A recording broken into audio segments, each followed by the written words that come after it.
Hi అండి. నమస్తే. Welcome to Indian food lovers. ఈరోజు మన వీడియోలో దొండకాయ మసాలా కర్రీని చూపించబోతున్నాను. చాలా టేస్టీగా ఉంటుంది.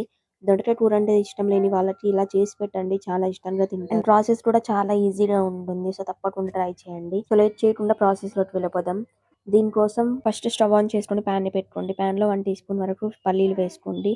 పల్లీని కొద్దిసేపు వేయించుకోండి. తర్వాత ఇందులోకి 2 టీ స్పూన్స్ వరకు ధనియాలు వేసుకోండి. ధనియాలు వేసిన తర్వాత 1 నిమిషం పాటు వేయించుకొని ఇందులో హాఫ్ టీ స్పూన్ జీలకర్ర, అలాగే ఒక చిన్న ఉల్లిపాయని కట్ చేసుకొని వేసుకోండి. ఉల్లిపాయలు మరీ ఎక్కువగా వేయించకుండా మామూలుగా వేయించుకోండి. తర్వాత ఇందులోకి 2 టీ స్పూన్స్ వరకు నువ్వుల్ని వేసుకోండి. నువ్వుల్ని చిటపటలాడే వరకు వేయించుకోండి. మూత పెట్టేసి వేయించుకోండి, లేదంటే మీద పడుతూ ఉంటాయి. ఇలా నువ్వుల్ని వేయించుకున్న తర్వాత అన్ని కొద్దిగా కలర్ మారే వరకు ఉంచుకోండి. తర్వాత స్టవ్ ఆఫ్ చేసేసి అన్నిటిని ఒక మిక్సీ జార్లో వేసుకోండి. ఇలా అన్ని వేసుకున్న తర్వాత ఇందులోకి 10 నుండి 15 వరకు ఎల్లిపాయలని వేసుకోండి.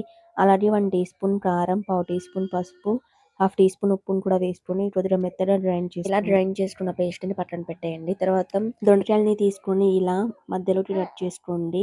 వంకాయ మసాలా చేస్తే ఎలా కట్ చేసుకుంటామో అలానే కట్ చేసుకుని పెట్టుకోండి. ఇలానే అన్ని కట్ చేసుకుని పక్కన పెట్టేయండి. తర్వాత ప్యాన్ లోకి 1 టేబుల్ స్పూన్ ఆయిల్ వేసుకోండి. ఆయిల్లో ఈ దొండకాయల్ని బాగా ఫ్రై చేసుకోండి. దొండకాయల్ని 15 నిమిషాల పాటు బాగా ఫ్రై చేసుకోండి. మూత పెట్టేసి మంటని మీడియం ఫ్లేమ్ లో పెట్టుకొని ఫ్రై చేసుకోండి, లేదంటే మాడిపోతాయి. మధ్యలో మధ్యలో కలుపుతూ ఉండండి. అలాగే దొండకాయలు ఫ్రై అయ్యాయా లేదా అనేది చూసుకోండి. ఒకసారి ఫ్రై అయినాయి అనిపిస్తే ప్లేట్లోకి తీసి పక్కన పెట్టేయండి. ఇలా తీసుకున్న తర్వాత ఇదే ప్యాన్ లోకి హాఫ్ టేబుల్ స్పూన్ వరకు ఆయిల్ ఉంచి మిగిలిన ఆయిల్ తీసేసి ఇందులో మనం గ్రైండ్ చేసుకొని పెట్టుకున్న మసాలా పేస్ట్ని వేసుకోండి.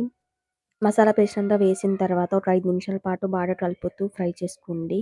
ఆయిల్ పైకి తేలే వరకు బాగా ఫ్రై చేసుకున్న తర్వాత ఇందులోకి మనం ఫ్రై చేసుకొని పెట్టుకున్న దొండకాయలని ఇందులో వేసేయండి. దొండకాయలు వేసిన తర్వాత ఒకసారి బాగా కలుపుకొని మూత పెట్టేసి 10 నిమిషాల పాటు ఫ్రై చేసుకోండి. మధ్యలో మధ్యలో కలుపుకుంటూ ఫ్రై చేసుకోండి. మీరు కావాలి అంటే ఇందులో వాటర్ అయినా పోసుకోవచ్చు. ఒకసారి టేస్ట్ చూసుకోండి. ఉప్పు సరిపోయింది అంటే ఓకే, లేదు అంటే కొద్దిగా యాడ్ చేసుకోండి. ఈ టైంలో ఇలా బాగా దగ్గర పడి మగ్గిన తర్వాత స్టవ్ ఆఫ్ చేసేయండి. కావాలి అంటే ఇందులో కొత్తిమీరనైనా యాడ్ చేసుకోవచ్చు. అంతే అండి, దొండకాయ మసాలా కర్రీ రెడీ అయిపోయింది. ఒకసారి మీరు ట్రై చేసి టేస్ట్ ఎలా వచ్చింది అనేది నాతో షేర్ చేసుకోండి.